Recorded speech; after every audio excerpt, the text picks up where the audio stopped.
नमस्तु कमला कमलायताक्षी केशांसि शम्भुषुमुखी सुमुखी सुमान्या अशमधिकृते तु जननी जननी त्वमेकं यत पायये समकरं मकरन्दबिन्दुं द्वेधा कथं कथयते कृपया कृपायता मेधाविनामनुपमो विहिताशवेधा प्रातः अष्टवं प्रकुरुते अनुदिनानि माता जाता कथं न शिशुरेव तवाङ्कृतान्ता भाषा स्वभाव सरसा त्वमहं प्रसङ्गा मन्दाकिनी मधुमयी त्वमहं तरङ्गा मन्दारबालकलिका त्वमहं तदङ्गा ज्योतिर्मयी विजयसे त्वमहं पतङ्गा शशङ्खचक्रं सकिरीटकुण्डलं सपीतवस्त्रं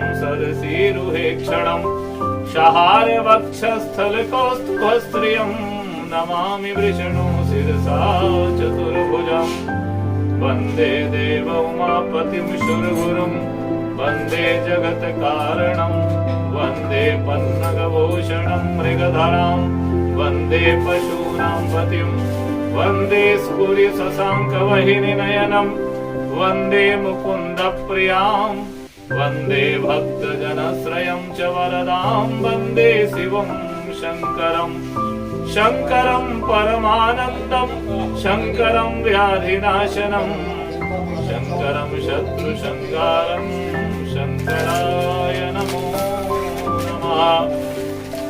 रामो राजमणि सदा विजयते रामं रमेशं भजे रामेणाभिहितानि साचरशमु रामाय तस्मै नमः। रामं नास्ति परायणं परतरं रामस्य दासोऽस्म्यहं रामे चित्तलया सदा भवतु मे भो राम मामोद्वर राम रामेति रामेति रमे रामे मनोरमे सहस्रनाम तत्तुल्यं श्रीराम राम वरानने। कृष्णाय वासुदेवाय हरये परमात्मने प्रणतः क्लेशनाशाय गोविन्दाय नमो नमः। अञ्जनानन्दनं वीरं जानकी शोकनाशनं कपीसमक्षहंसारं वन्दे लङ्काभयङ्करम् अखण्डमण्डलाकारं व्याप्तं येन चराचरं तत्पदं दर्शितं येन तस्मै श्रीगुरुवे नमः। देयं सदा परिभवनपुरेशुदोहं तीर्थास्पदं शिवविरञ्चिनुतं शरण्याम् वृत्यार्तिहं प्रणतपालभवाब्धिपोत्रम् वन्दे महापुरुषे चरणारविन्दम् रक्तासुदोच्यता सुरेश पितराजलक्ष्मी धर्मिष्ठरार्यवर्चशयद्गाधरण्यम् मायामृगं दैतैः पितमनुमधावान् वन्दे महापुरुष ते चरणारविन्दम्। वंशी विभूषितकरा नवनीरदाभात् पीताम्बरादरुणबिम्बफलाधरोष्ठात् पूर्णेन्दुसुन्दरमुखात् रवीन्द्रनेत्रात् कृष्णात् परं किमपि तत्त्वमहं न जाने। कृष्ण त्वदीय पदपङ्कजपञ्जरान्ते अद्यैव मे विशतु मानस राजहंसा प्राणप्रयाणसमये कफवातपित्तै कण्ठावरोधनविधौ स्मरणं कुतस्ते। व्रजे वसन्तं नवनीतशौरं व्रजाङ्गनानां चदुकूलचौरम् अनेकजन्मार्जित पापचौरं चौराग्रगण्यां शिरसा नमामि। बलवृन्दावन बिहारी लाल की जय। श्रीमद्भागवत महापुराण की जय। देव भगवान की जय। यच्छ्रेयो तदाप्यथो जप्यं यत्कर्मं नृपामिभिः यत् स्मर्तव्यं भजनीयं वा ब्रूहि यद्विपर्ययाम्। भगवान की परम आनंदमयी कथा परीक्षित जी के 6 प्रश्नों पर होती है। परीक्षित जी महाराज सुखदेव जी के आगमन के बाद तुरंत सुखदेव जी महाराज जी को, जैसा उनको ज्ञात है कि सुखदेव जी महाराज केवल इतने समय के लिए कहीं रुकते थे जितने समय में गाय का दोहन किया है, गो दोहन मात्रेण ऐसा लिखा है। कहते हैं इतनी देर तक रुकते थे, इससे ज्यादा रुकते नहीं थे।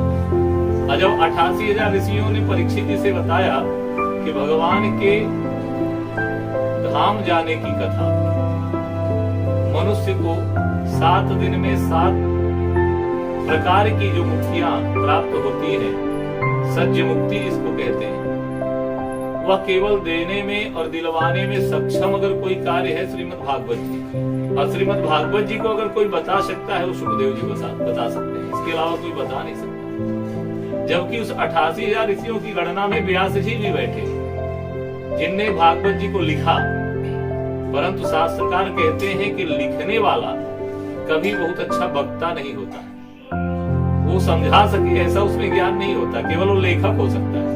तो व्यास जी उस विषय को नहीं बता सकते जो सुखदेव जी बता सकते, क्योंकि व्यास जी में जीवत्व और मनुष्यत्व होने का योग है, और उनके अंदर ये ज्ञान है कि मैं व्यास हूँ। पर सुखदेव को ये ज्ञान नहीं है कि मैं सुखदेव हूँ। सुखदेव एक पार ब्रह्म स्वरूप की गतियों को धारण करते हैं, जिनका दर्शन बटस्य पत्र से फूटे से बरगद के प्रत्येक पत्ते में हमारे व्यास जी ने किया। वो सुखदेव वहां पर आएंगे तभी कथा बता पाएंगे, ये बात उन ऋषियों ने कही। इस विषय को परीक्षित ने श्रवण किया और कहा कि वो रहते कहाँ हैं। तो ऋषियों ने बताया कि वो सर्वव्यापी है। जब कोई भाव से प्रेम से उनको पुकारता है, बुलाता है, तो पहुंच जाते हैं। तम यद दष्ट वर्षा सुकुमार पादा करोड़ वह्यो सकोल गात्रम, कहते हैं वो सर्वात्मना म्रियमाणस्य कृत्यम शुद्धम तत्रामृतसाय भयुक्ता, वो सर्वात्मन है और सर्व जगह व्याप्त रहते हैं। भगवान की तरह उनका मन भी भगवान के भक्तों को ढूंढता रहता है, और जो उनको भगवान की भक्ति बताने के लिए पुकारता है उसके यहाँ पहुंच जाते हैं। ये उनका विषय है।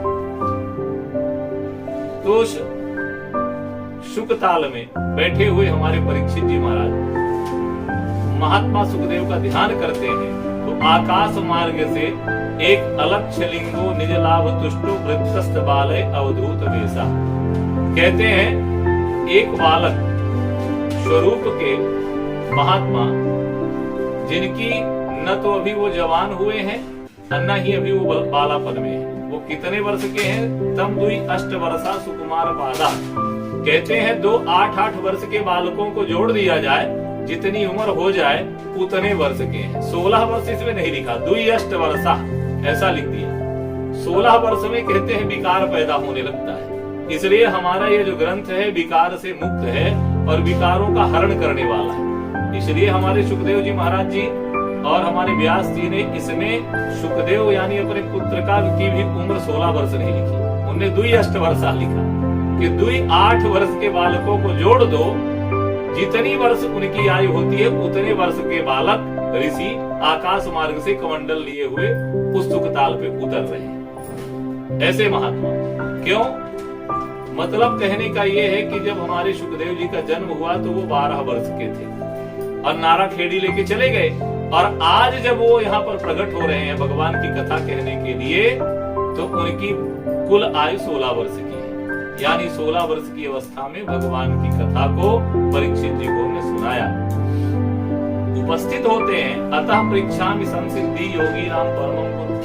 परीक्षित जी महाराज के पास समय तो ज्यादा था नहीं, इसलिए उन्हें स्वागत सत्कार जैसा भी बन सका किया, क्योंकि वो तो खुद वैराग्य का स्वरूप धारण करके अपने राज्य से बाहर आ गए थे और जंगल पर्वत पहाड़ पे बैठे हुए हैं भगवान की सेवा में, और अपने म्रियमाणस से सर्वथा माने कहते हैं कि मरने के लिए बैठे हुए। म्रियमाणा माने मरने योग्य व्यक्ति हो चुके हैं, अब निश्चित हो गया है कि मृत्यु होगी। पुरुषस्य एव यदि कार्य म्रियमाणस्य सर्वथा यच्छो तप्यमथो जप्यम यत् कर्तव्यम निभि प्रभो अस्मर्तव्यम भजनीयम बाब्रूहि यदुपरया। कहते हैं परीक्षित जी महाराज का पहला प्रश्न है सुखदेव स्वामी से कि प्रभु हमारा प्रश्न है कि मरते हुए व्यक्ति को क्या करना चाहिए। जो मर रहा है, मरने वाले व्यक्ति का म्रियमाणस्य कथम कर्तव्य, क्या करना चाहिए। भाई हमने नौकरी कर ली, व्यापार कर लिया, दुनिया के सारे उद्यम कर लिए, सारे पुण्य कर लिए, अब हमारा शरीर निष्क्रिय अवस्था का हो गया, मरने योग्य अवस्था का हो गया। अब हम मरने की अवस्था में जब आ गए, इसके अलावा कोई काम बचा ही नहीं, तब क्या करना चाहिए इस जीव को। पहला प्रश्न किया म्रियमाणस कथम कर्तव्यम। दूसरा प्रश्न किया यच्छो यतव्यम अथो जप्यम यत् कर्तव्यम निभि प्रभो। कहते हैं किसका श्रवण करें, किसका जाप करें। दूसरा प्रश्न है किसको श्रवण करें, माने हमको उस अवस्था में किसको सुनना चाहिए। तीसरी बात पूछी कि किसका जप करना चाहिए। फिर चौथी बात पूछी किसका हमें स्मरण करना चाहिए। पांचवी बात पूछी कि हमें किसका भजन करना चाहिए। और छठा प्रश्न है कि हमें अपने जीवन में किसका कहते हैं त्याग करना चाहिए। हमको कौन कौन सी वस्तुओं का त्याग मरते हुए अवस्था में करना चाहिए। यह प्रश्न हमारे परीक्षित जी महाराज जी ने सुखदेव जी से पूछा है। श्री सुखोवाच वरीयाने सते प्रश्नः कृतो लोकहितं नृपा आत्मविसम्मतः पुंसां श्रोतव्यादिषु यः परः श्रोतव्यादीन् राजेन्द्रं दृढं सन्ति सहस्रशः अपश्यतामात्मतथ्यं गृहे मेधिनाम्। कहते हैं सुखदेव महाराज जी के सामने इस प्रकार के प्रश्न जो हमारे परीक्षित जी ने रखा, तो हमारे सुखदेव स्वामी ने उनका जवाब दिया। वही श्रीमद्भागवत का जो है प्रश्नों का उत्तर ही श्रीमद्भागवत के रूप में दुनिया में स्थापित हो। ये कहना चाहते हैं यथा संधार्यते ब्रह्मान् धारयाणा यत्र सम्मतः यत्र शिवा हरेदासु पुरुषस्य मनोबलम्। कहते हैं किस साधन से किस वस्तु में किस प्रकार की जाती है और साधना करने का उपाय क्या है, तथा भगवान को पाने के मार्ग में प्रशस्त होने के लिए हम जीवात्माओं को क्या क्या करना चाहिए, ये प्रश्न कर दिया। तो सबसे पहले हमारे सुखदेव जी कहते हैं कि जितासनो जित श्वासो जित संगो जितेन्द्रिया स्थूले भगवतो रूपे मन संधार्य दे दिया। क्या कहते हैं, सर्वप्रथम हमको भगवान को पाने के लिए आसन, श्वसन, आसक्ति और इंद्रियों पर विजय प्राप्त होना चाहिए। भगवत प्राप्ति के मार्ग में हमें क्या करना चाहिए। सबसे पहले आसन, जहां आप बैठते हैं वो जगह आप शुद्ध करें। वह जगह शुद्ध है कि नहीं, आपका जो शुद्धता से आप वहां विराजमान हो रहे हैं, तो आपका शरीर शुद्ध है कि नहीं। भाई आसन शुद्ध, शरीर शुद्ध, और वासन जो आप वस्त्र धारण किए हुए हैं वो वस्त्र आपके शुद्ध हैं कि नहीं। पहले आपके अंतःकरण में वह शुद्धि होना। अगर आपके मन में इन विषयों की अशुद्धि है तो आप कितने अच्छे स्थान पे बैठ जाए, निश्चित रूप से आपका ध्यान नहीं लगेगा। आप उस स्थान पे बैठ करके भी भगवान का भजन नहीं कर सकते। जैसे कि आप चिंतन करें कि मान लीजिए कि 5-10 करोड़ का कोई मंदिर बना है, वहां पर बढ़िया टाइल्स लगी है, बढ़िया चमचमाता हुआ व्यवस्था है, साफ सुथरा है, आसन कालीन लगा है। आप वहां पर भोग लगाने भगवान का गए, 56 भोग आपने निकाला, अपने थाल में सजाया और खाने के लिए आप उस मंदिर में बैठ गए, और उसी दौरान वहां पर कोई स्वान आ जाए और वहां गंदगी कर दे आपके बगल में, तो क्या आप वो भोजन कर पाएंगे। मनन करिए, 5 करोड़ का वह मंदिर, वह स्थान, वह कालीन और वो जगह, आपका भोजन उस निखिद्ध वस्तु के सामने नगण्य हो जाता है। मतलब क्या हुआ, गंदगी शुद्धता पर भारी पड़ गई क्या, ऐसे ही हुआ ना। यानी कि गंदगी जो है, जबकि वो निखिद्ध वस्तु वहां पर करके वो स्वान जाता है और वह निष्क्रिय वस्तु है, पर उसके सामने हमारी सारी शुद्धता समाप्त हो जाती है। शास्त्र कहता है, हमारे सुखदेव जी समझाते हैं कि सबसे पहले हमारा आसन, हम जिस जगह पर जो काम कर रहे हैं वो जगह शुद्ध है क्या?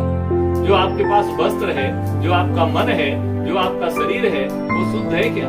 भाई हम तो वस्त्र पहने, पर योगियों के वस्त्र ही नहीं होता, बिना वस्त्र के होते हैं। तो उनका वस्त्र क्या है? उनका शरीर ही वस्त्र है। इसलिए कहा कि मन रूपी वस्त्र पहले शुद्ध होना चाहिए, मन का मैल न जाए। तो मन के मैल को पहले शुद्ध करें अपन भगवान को पाने के लिए। आसन, फिर कहते हैं श्वसन। हम जो श्वास लेते हैं वह श्वास भी शुद्ध होनी चाहिए। श्वास की शुद्धि कैसे होती है? अब कहेंगे महाराज हवा तो एक ऐसे सब जगह चलती है, अब श्वास कैसे शुद्ध होगी? हम प्राणायाम के द्वारा अपने सांसों में आने वाली हवा को शुद्ध करते हैं। तो क्या कहते हैं? जितासनो जित श्वासो। हमको अपने श्वासों पर भी पहरा लगा देना है। किसका?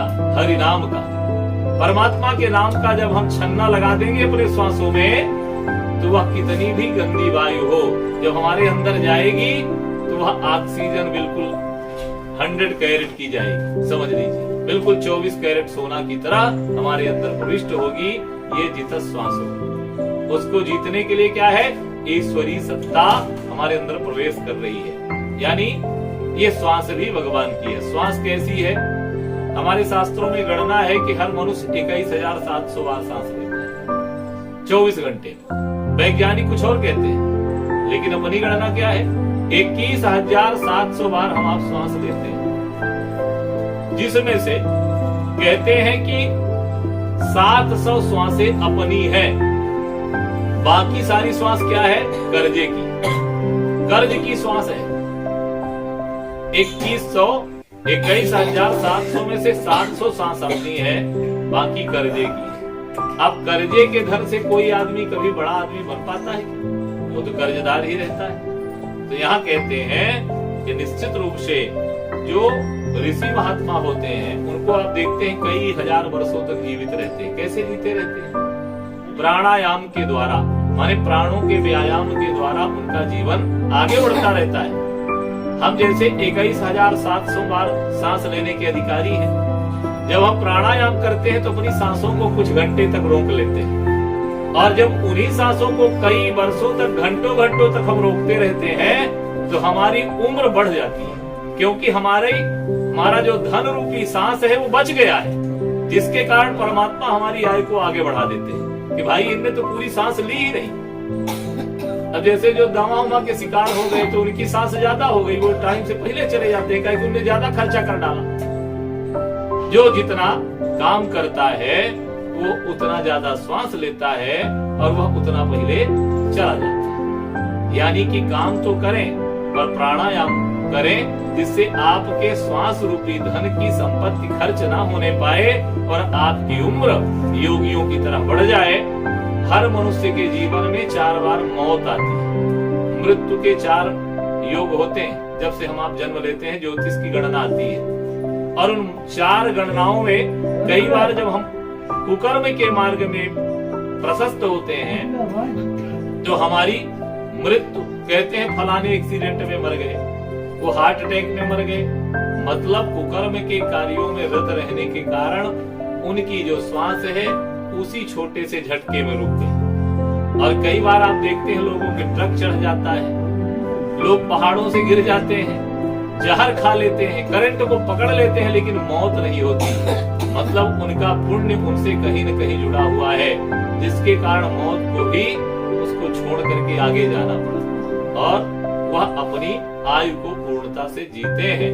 ऐसी परिस्थितियां इन श्वासों और साधनाओं पर निर्भर करती है। कहते हैं साधन धाम मोक्ष कर द्वारा। हमारे जीवन में साधन पूछ लेते हैं कि जितेंद्रियः, इंद्रियों पर विजय पाना। अब इन तीनों चीजों पर, आसन, वासन और श्वसन, इन तीनों पर हम कैसे विजय प्राप्त कर सकते हैं? जब इंद्रियों को हम साध लें। जैसे कोई मखमल के आसन में विराजमान है, कोई दरी में बैठा है, कोई जमीन में बैठा है, कोई बड़े सिंहासन के ऊपर बैठा है, कोई सोने का सिंहासन, कोई चांदी का सिंहासन। यानी कि साधन बिना आप साधना नहीं कर सकते। आपके पास साधन भी होना जरूरी है, पर साधन कैसा होना? ऐसा साधन ना हो कि आपके मन के अंदर आसक्ति पैदा कर दे। आसक्तियों से दूर होकर के जिन साधनाओं को आप पालन करते हैं वो साधन से आपके काम होते हैं। और आसक्तियों में रह के साधन अगर आप जुटाते हैं, भाई साधन मान लीजिए एसी का कमरा है, क्या कहते हैं, लेकिन नींद की बीमारी हो गई तो क्या एसी के रूम से नींद आएगी? नींद तो भगवान की कृपा से आती है। आप डनलप का गद्दा ले लीजिए, एसी रूम बनवा लीजिए, मखमल के जो है कपड़े पहन लीजिए, मखमल के गद्दे में सो जाइए, लेकिन भगवान की जब तक कृपा नहीं होगी तब तक नींद आपको नहीं आ सकती। यानी नींद कैसे आएगी?